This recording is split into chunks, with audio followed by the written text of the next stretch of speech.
Offset and Rock, Rashawn. Right? I wake up to it. I guess it's on Twitter somewhere. My phone's going crazy. It's Offset. He's telling me, only thing I'm hearing is Blueface. I call Blueface, hey man, what is going on? And he said, I welcome Offset to the circus. I said, well, what is that? And that's when he told me, he put up some text messages showing that French Montana had his party out there. I guess they hooked up, right? I'm telling Blueface, nah, that ain't bro code. He said, I don't give a he want to be part of the circus, he part of the circus. Offset's calling me because in his head, I can stop it. But I can't stop nothing I don't know about, right? So I'm all ready to fight with Blueface to like try to at least control this fire, right? Offset's thinking, there's no way he gonna do that without you. Bro, I don't know nothing about none of this, right? And that's when he kept on accusing me. I'm like, I can really get out the way and let him go. He was barely 20 years old when they slid the contract across the table. The numbers looked crazy. $2 million up front. Jewelry money? Family-changing money? The kind of money that makes you stop asking questions. All they needed was a signature, and he signed. What nobody tells you when you're young and hungry is that the advance isn't a gift. It's a loan, a leash, a silent agreement that says, we own the machine now. And by the time you realize what you signed away, it's already too late. This is where the story of Offset really begins. Not with fame, not with Migos charting hits, not with sold-out tours. It starts in a boardroom, with paperwork, with fine print. Years later, Offset would sit down and admit something most rappers are too proud to say out loud. He didn't fully understand what he signed. He trusted the system. Sure, he trusted the lawyers. He trusted the excitement. And in that moment, the dream of making it out was louder than the warning signs. But here's where it gets interesting. Fast forward. Now his name is tangled up with Wack100. There's talk of bad contracts, accusations of double dipping, dice games that allegedly turned physical, DMs being exposed, and millions of dollars floating in the background that nobody can fully account for. So the real question isn't just who lied, it's this. Did Offset lose control back then? Or has he been fighting to get it back ever since? Because once you sign that deal, the money might hit your account. But ownership? That's a different story. The first mistake most young artists make isn't about music. It's about math. When Offset talks about signing early deals, he doesn't sound bitter. He sounds aware. He explains it like someone who finally understands the game after already being played. Labels don't hand out free money. They front you money. And there's a huge difference. Let's break it down simple. Say a label gives you $2 million as an advance. At 20 years old, that feels like you won the lottery. You grab chains, you buy cars, you move your family out the hood. But what most artists don't realize is that $2 million isn't yours. It's a loan against your future earnings. Now here's the cold part. When your album drops and makes $20 million in its first month, you don't see $20 million. The label does. They deduct studio costs, marketing, videos, tour support, producers, features, and random expenses you didn't even know were charged to you. And until every dollar is recouped, you're technically in debt. Offset openly admitted he used to sign without fully understanding the terms. He trusted lawyers who explained just enough to make it sound good, but not enough to make it real. That's where people start connecting the dots to figures like Wack100, who's been accused of structuring deals where he acts as both manager and label. When one person collects 50% as the label and 20% as the manager, that's 70% gone before the artist even eats. Is that illegal? No. Is it ruthless? That depends who you ask. And that's exactly where the tension in this story begins. Now here's where things start getting uncomfortable. Because it's one thing to sign a bad deal when you're young and unaware. It's another thing when someone in your own circle controls every side of the contract. This is where Wack100 enters the conversation in a serious way. For years, critics have accused Wack of structuring deals where he acts as both the label and the manager. On paper, that sounds efficient. In reality, it raises eyebrows. Why? Because a manager is supposed to negotiate against the label to protect the artist's interests. But if the same person is the label and the manager, who's really negotiating? Nobody. One of the most talked about examples involved Blueface. Industry insiders claimed Wack's structure allowed him to collect around 50% as the label and another 20% as management. That's roughly 70% before expenses even get calculated. Now pause for a second. Imagine you're the artist. You're doing shows, selling records, moving merchandise. Millions are coming in. But after splits, recoupment, and percentages, your actual take-home looks nothing like the headlines. That's what people mean when they say, double dipping? Is it legal? Yes, if the contract allows it. Is it ethical? That's where opinions split. And this is why fans immediately connected the dots to Offset. He already spoke publicly about feeling trapped by early contracts. So when stories about questionable splits and power imbalance started surfacing in the industry, people assumed he'd have something to say. But the truth, his tension with Wack wasn't really about paperwork. It was about something way more personal. And that's where this story takes a turn nobody expected. Here's where the business talk fades. And things get personal. Because the real tension between Offset and Wack100 didn't start over contracts. It started over loyalty. And at the center of it all, Cardi B Wack has known Cardi for years, long before she became one of the biggest female rappers in the world. Their relationship wasn't industry surface level, it was built on history. So when Offset and Cardi's marriage started playing out publicly, with breakups, rumors, and messy online moments, Wack found himself indirectly involved. Then, things escalated. At one point, Blueface allegedly posted content suggesting Offset had dealings with Crizzy and Rock. The internet exploded, screenshots circulated, DMs trended, and Offset was furious. Here's where it gets tricky. Offset reportedly blamed Wack, assuming he orchestrated or approved the exposure.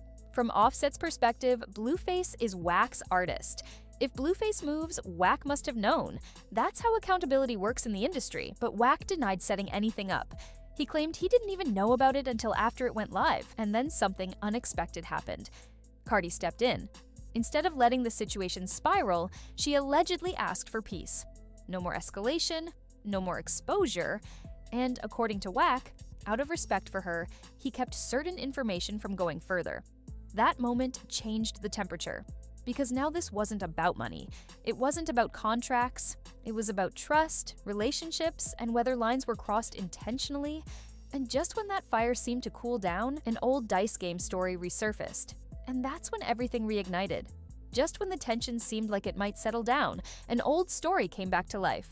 And not just any story, a studio dice game. According to Wack100, this all went down in 2019 at QC Studios in Atlanta. The players, Offset and 42 Dugg. Now, if you know anything about dice culture, you know one rule. You don't walk away when someone's hot. If the shooter is on a streak and it's his role, you stay until the round finishes. That's respect. That's code. Wack's version, he says 42. Dugg tried to leave mid-game with cash in his pockets while Offset was up. He claims Offset followed him outside, grabbed at his pocket, and things turned physical. A punch was thrown. Dugg didn't swing back.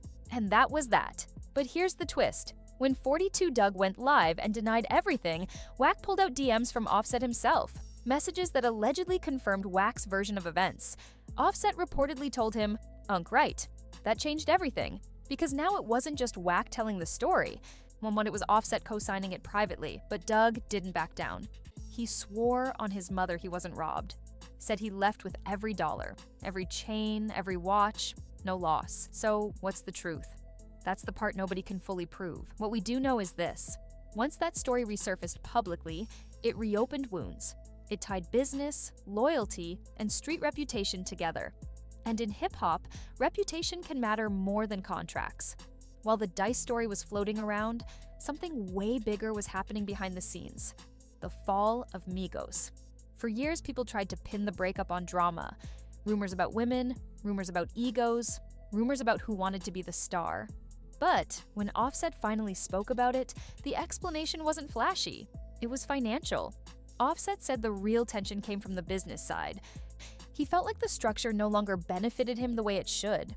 As he got older, as he had kids, as his responsibilities grew, he started paying closer attention to splits, ownership, and percentages. And what he saw didn't sit right. This wasn't about him wanting more from Quavo or Takeoff personally. It was about wanting a bigger piece from the machine around them. The labels, the management, the back-end money that fans never see. And that's it because earlier we talked about advances, recoupment, and how artists can make millions but still feel stuck. Now, imagine that situation multiplied across 3 members. Add publishing splits, add touring percentages, add outside deals. The math gets complicated fast. Offset hinted that people in the industry were quietly creating division. Headlines would pop up and narratives would spread. Small tensions would get magnified. And when business pressure mixes with pride, cracks form. Then tragedy struck with the loss of Takeoff. After that, everything felt different. And suddenly, arguments about money didn't matter as much as what was lost. But even through grief, the business questions never fully disappeared. And neither did the whispers about who really controlled what. After the split, after the rumors, after the dice game debates, something heavier entered the picture: loss. When Takeoff passed, the conversation shifted. This wasn't about contracts anymore. It wasn't about egos. It was about family. And Offset carried something most people didn't expect: guilt. In interviews, he admitted there were moments he questioned his own decisions. What if he hadn't gone solo? What if the group had stayed tighter? What if he had been there that night? He wasn't blaming anyone. He wasn't rewriting history. He was just being honest about the what-ifs that haunt people after tragedy. That kind of reflection changes a person. Offset started speaking differently about business after that. Less emotional, more strategic. He talked about ownership, about understanding contracts, about building real relationships with lawyers instead of blindly trusting signatures. He admitted that when he was younger, he chased the advance. Now he chases control, and that's a major shift. Because when you've seen how fast everything can disappear, you start thinking long-term. You start asking who owns the masters, who controls publishing, who benefits when the streams hit millions. This is also why the tension with Wack100 and others feels layered. It's not just about pride, it's about power, about not wanting to be at the mercy of someone else's paperwork ever again. Offset isn't the same 20-year-old who signed fast and asked questions later. He's calculating now. And in this industry, growth can be more dangerous than beef. By this point, the narrative wasn't just about a dice game or old DMs, it was about power. Who holds it? Who loses it, and who's quietly shifting it behind the scenes. After everything that unfolded, Offset didn't start screaming online. He didn't jump on podcasts every week. He moved differently. He focused on restructuring his deals, on ownership, on making sure the next contract didn't look like the first one. That's what people miss. In hip-hop, not every war is loud. Some are fought in conference rooms, some are fought with paperwork, some are fought by simply walking away from a situation that no longer benefits you. Meanwhile, Wack100 kept being vocal. He addressed stories. He defended his reputation. He doubled down on his version of events. And in doing so, he kept his name in headlines. That's his style. Loud, confrontational, direct. Offset's style, more calculated. And that contrast matters, because when two powerful personalities operate differently, the public starts filling in gaps with assumptions. Fans pick sides. Comment sections explode. People start connecting unrelated stories into one big conspiracy. But here's the truth. There was never some massive public showdown between Offset and Wack. No lawsuit, no viral confrontation, no recorded call, just tension, stories, allegations, and conflicting reputations. And sometimes that's worse. Because unresolved tension doesn't disappear, it just lingers. The next headline to bring it back to life. And in this industry, there's always another headline coming. By the time you zoom out, this story isn't really about a dice game. It's not even about Wack100 versus Offset. It's about control. Offset entered the industry young, talented, and hungry. He signed fast, he trusted the system, he made millions. But he didn't fully control the machine printing those millions. And once you realize you don't control the machine, everything changes. That's the uncomfortable truth. The music business is built on leverage. The label has leverage when you're new. Management has leverage when you're confused. Public narratives have leverage when your reputation is on the line. And the streets? They have leverage when pride gets involved. Offset's evolution shows what happens when an artist starts understanding the game instead of just playing in it. He began asking harder questions. Who owns what? Who collects what percentage? Why is this split structured like that? Those are the questions that shift power. And here's the deeper layer. Sometimes the loudest conflicts aren't about money. They're about respect, about who feels played, about who feels exposed, about who feels misrepresented. Business and pride mix together, and suddenly a small story becomes a headline. In the end, no courtroom battle happened, no contract was publicly torn apart, no final verdict was announced, just growth, distance, and awareness. Because the real lesson isn't who won, it's this. The moment you understand your contract is the moment you start taking your power back.